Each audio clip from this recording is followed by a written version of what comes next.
Kami dari kelas 10 akan menjelaskan proses pembuatan tape ketan putih. Nah, Kami dari kelompok tape ketan. ya kami kelompok tape ketan. Ya. Oke, step pertama kita akan membuat tape ketan. Yang pertama-tama kita siapkan beras ketan, lalu ember dan air. Kita akan merendamnya selama beberapa jam.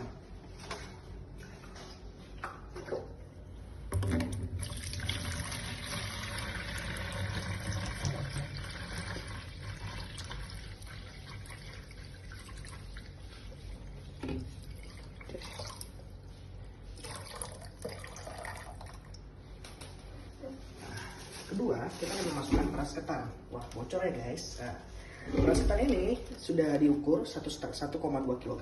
Lalu kita tinggal masukkan saja.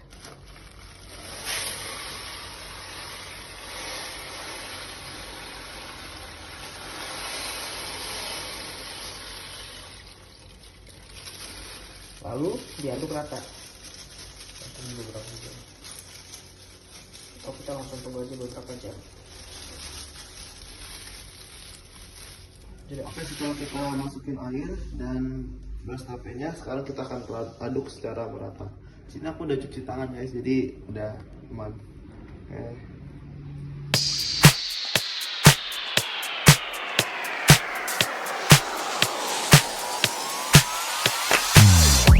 Jadi ini setelah dimasukkan air ke dalam kukusannya dan dipanaskan, lalu masukkan nasinya.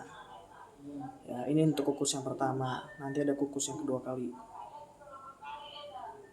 Kukusan pertama, angkat, lalu masukkan ke dalam baskom lagi dan masukkan air panas kurang lebih 500 ml. Lalu kukus lagi masukkan lagi ke dalam kukusan dan masak sekitar 20 menitan. Sehabis dicampur dengan air panas, lalu masukkan kembali ke dalam kukusan hingga 20 menit. Ini sudah kukus yang kedua ya. Sekarang setelah dikukus, maka kita pindahkan ke wadah lain untuk didinginkan.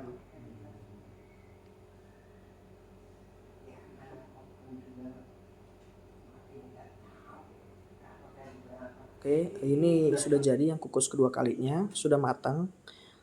Tadinya mau dicampur, mau langsung dicampur ditumbuk-tumbuk tapi raginya, cuman karena kelompok yang lain, teman-teman kelompok saya masih di rumahnya masing-masing, jadi dilanjut besok. Oke, ini didinginin dulu, disimpan dulu di wadah. Nah, sekarang kita lagi aduk-aduk ketannya agar udara yang terjebak di dalam ketan tersebut dapat menguap atau dapat keluar dari ketan tersebut. Dan agar ketan itu dapat cepat dingin.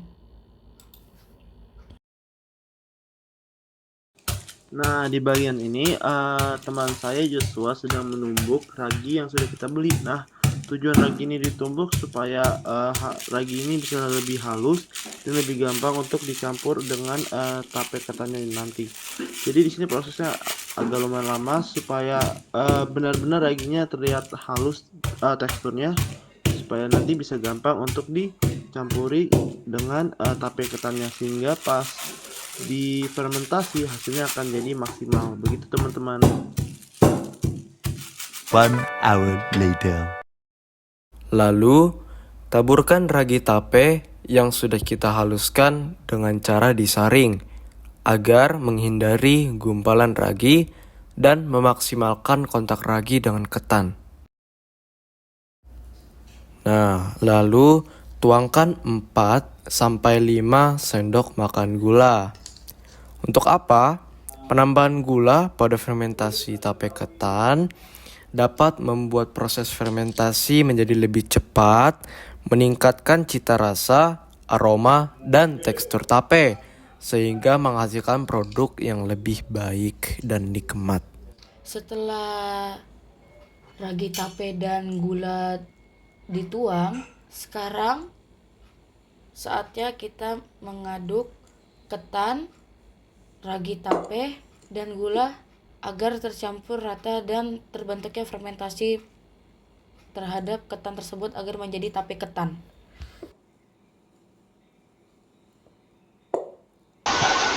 Nah, teman-teman kan udah lihat tuh tadi cara proses pembuatan dari tape ketan. Nah, supaya teman-teman jadi lebih paham, aku bakal jelasin nih secara rinci dan secara singkat mengenai bioteknologi konvensional. Jadi, bioteknologi konvensional itu gimana sih? Nah, jadi bioteknologi konvensional itu secara singkat adalah pemanfaatan mikroorganisme seperti tumbuhan, hewan yang kita bisa menghasilkan sesuatu yang berguna tanpa mengubah materi genetiknya. Dan biasanya juga nih, bioteknologi konvensional itu menggunakan bahan-bahan yang simpel dan mudah sehingga waktu pengerjaannya lebih efisien dan lebih mudah ketimbang dengan bioteknologi modern. Nah, dari penjelasan tersebut, contohnya apa aja sih yang ada dalam bioteknologi konvensional? Nah, contohnya tadi kayak tape ketan tadi, ada juga yogurt dan juga ragi tempe. Nah, untuk perubahan yang terjadi pada tape ketan itu pasti ada banyak. Jadi yang saya jelasin ini ada 3. Yang pertama, tape ketan terjadi perubahan warna di dalam tape ketan yang dibuat. Nah, kan kita tahu tuh tape ketan tadi awalnya putih. Tapi setelah kita fermentasi, warnanya itu yang dari putih bisa berubah jadi kekuningan. Lah, caranya bisa berubah warna itu gimana sih? Nah, jadi pas selama fermentasi, mikroorganisme kayak ragi tadi bisa mengubah karbohidrat jadi alkohol, dan asam yang diubah dari karbohidrat itu bisa mempengaruhi warnanya sehingga warna yang putih tadi diubah menjadi warna yang lebih kekuningan. Selain warna, kita juga bisa melihat perubahannya yaitu bentuk dan tekstur ketan sendiri. Nah, ketan kan tadi awalnya keras dan kering, tapi kenapa bisa jadi lembut dan agak basah setelah proses fermentasi? Nah, alasan dari ini karena ragi yang berubah menjadi pati dalam ketan jadi gula dan kemudian jadi alkohol dan asam, sehingga terjadi perubahan tekstur yang tadinya awalnya keras atau kering menjadi lebih lembut dan lebih basah. Untuk yang terakhir, tape ketan juga mempunyai aroma khas. Ini semua karena adanya senyawa seperti esel dan aldehid yang muncul selama fermentasi. Jadi tape ketan nggak cuma berubah bentuk nih, tetapi juga bisa berubah seperti rasanya dan baunya yang unik. Jadi kesimpulan yang bisa kita dapatin adalah bioteknologi konvensional itu udah banyak di kehidupan kita sehari-hari. Nah, salah satunya apa? Ya pasti dengan cara lewat tape ketan ini. Proses fermentasi ini yang bikin berubah ketan jadi makanan yang kita kenal seperti sekarang. Semoga Aku akan membahas apa sih itu bioteknologi modern. Kita mulai dari pengertiannya dulu ya. Bioteknologi modern adalah ilmu yang menggunakan makhluk hidup seperti sel atau bagian-bagian dari organisme untuk membuat produk dan proses yang bermanfaat bagi manusia. Berbeda dengan bioteknologi tradisional yang menggunakan cara lebih sederhana menggunakan mikroorganisme untuk fermentasi. Bioteknologi modern menggunakan teknik canggih seperti rekayasa genetik dan kultur sel. Dengan cara ini, para ilmuwan dapat mengubah gen dan memodifikasi organisme dengan lebih cepat, sehingga menghasilkan produk yang lebih baik dan efisien. Contoh dari bioteknologi modern itu adalah produksi insulin untuk pengobatan diabetes, tanaman yang telah dimodifikasi agar tahan terhadap hama, dan mikroorganisme yang digunakan untuk membersihkan lingkungan dari polusi. Ciri khas bioteknologi modern adalah adanya penggunaan teknologi dan pendekatan yang melibatkan berbagai kedisiplinan ilmu.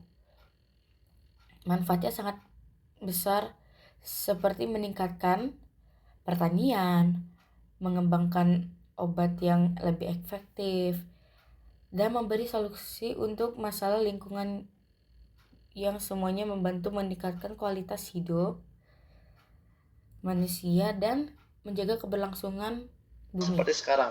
Semoga penjelasan yang aku jelasin kali ini bisa menambah wawasan kalian ya. Saya ucapkan terima kasih.